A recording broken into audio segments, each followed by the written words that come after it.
Father does. We're not illegitimate children, they protested. The only Father we have is God Himself. Jesus said to them, if God were your Father, you would love me. For I came from God and am now here. I'm not come on my own, but He sent me. Why is my language not clear to you? Because you are unable to hear what I say. You belong to your father, the devil, and you want to carry out your father's desire. He was a murderer from the beginning, not holding to the truth, for there is no truth in him. When he lies, he speaks his native language, for he is a liar and the father of lies. Yet because I tell the truth, you do not believe me.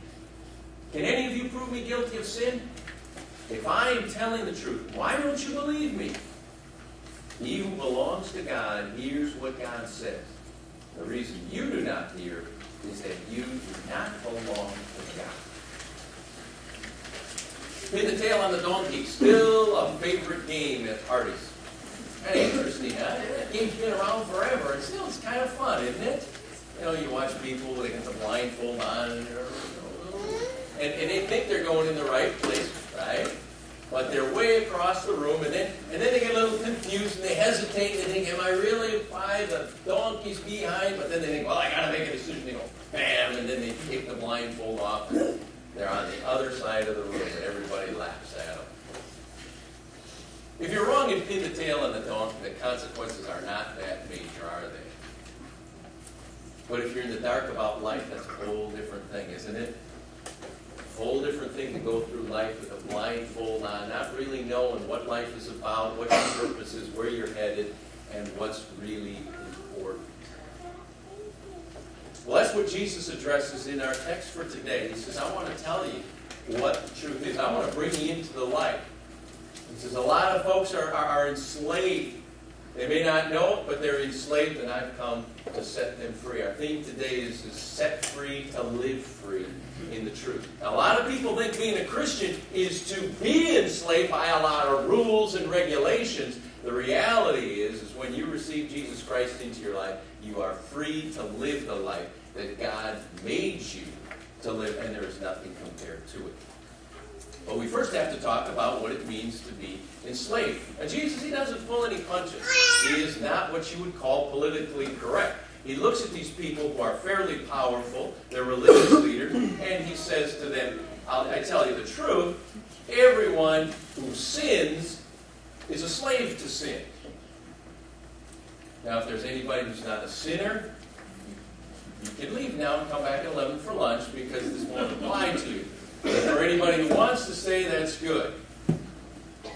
The first thing, because there's good news today, the first thing is to just be honest about this whole matter of sin. Not just that it's bad, not just that it's part of us, but that we actually enjoy it. And we do enjoy it. How often don't we do things that we know are wrong, we know we're going to suffer the consequences for them, and we still do it, don't we? We still do it. And it even creeps into our Christianity, isn't it? It's kind of funny. One of us will slip up and we'll be talking about doing something that, it's kind of edgy, kind of sketchy, outside the parameters of what we know Jesus would want us to do, and all of a sudden somebody says something like, oh, well, let's just have a little fun. And it's kind of the idea that, well, you can't have any fun if you're a Christian. If you're going to have any fun, you got to step outside. And that's the kind of delusion that sin creates in our life. And that's what we need to talk about first. Why does sin have this power to enslave us? Because it deludes us. And the main delusion is this whole idea that it's all about me. That the world revolves around me. It's also known as selfishness or self-centeredness. You can call it by whatever name you want, but the bottom line is I do what's good for me, and I don't care about anybody else. If you do what's good for me, that's fine. You can be close to me. You can be part of my life. But the moment that you thwart those plans, then you got to get away. You see it in our country today. I mean, even our politics. Finally, the media is even saying, you know, politicians, you got to stop thinking just about yourself. You got to stop thinking just about your party. You got to do what's good for the people. Ironic that the media is saying that, isn't it? You know, the media, who, you know, publish anything just to make a profit. But this is the point that we're at. Our country's become so individualistic that we are unable to do certain things for the good of the whole. You see how it invades our personal relationships, families. How the way kids treat parents, the way parents treat kids, the way husbands and wives treat each other. Kind of an interesting article in the Wall Street Journal about marriage. You usually don't run across those kinds of articles in the Wall Street Journal. But the title was Couples That Kiss and Tell. Couples that have made it throughout the years. And the author of the column asked these couples, you know, what's your secret? You know what is interesting? They gave all sorts of different answers, but what it basically came down to is the spouses were willing to put up with the fact that for prolonged periods of time, they wouldn't get their way. Isn't that interesting? They wouldn't get their way. I think the most interesting to me was the Ozzy and Sharon Osbourne. Ozzy and Sharon have been married for 28 years. That's a long time. Now, Ozzy's the guy that hit off heads of bats. He's a rocker. Now, I don't know what Ozzy and Sharon believe. But they've been married 28 years. They really seem pretty happy. But it hasn't been easy. You know, Ozzy tried to strangle her, and she tried to run him over. But before we laugh too hard, listen to what Sharon said. Sharon said, never, in regard to marriage, never, ever give up. She said, I went into marriage thinking it was until death do us part, and I'm very, very stubborn. She's been married 28 years to Ozzy Osbourne. Has she gotten her way every day? But she understands one concept. It's life isn't all about me.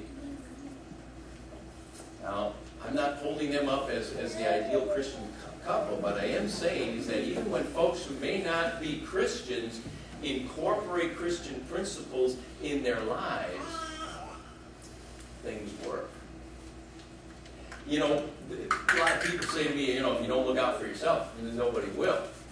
That kind of makes sense, doesn't it? Selfishness does superficially make sense.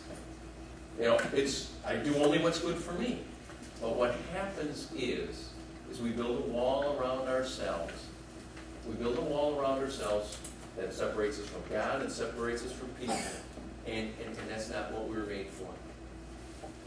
Ernest Hemingway made John Donne's and no man is an island unto himself famous, but those words written back in the 1500s still apply. You remember John Donne's words?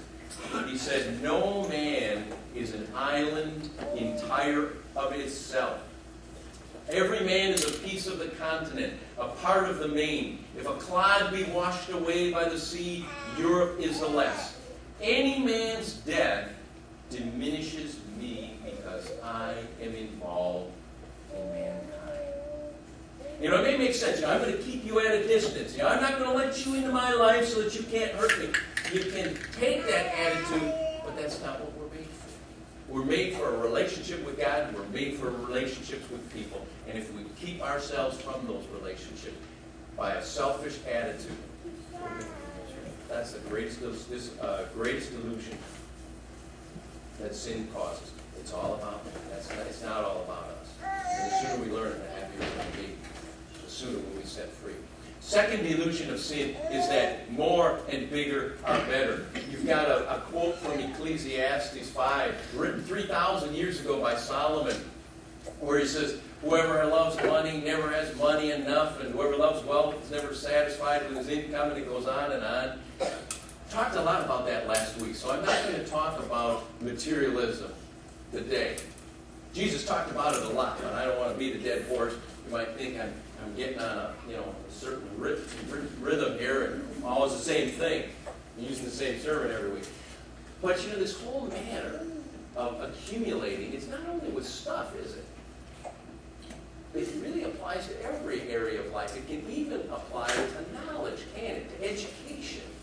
Now, I am not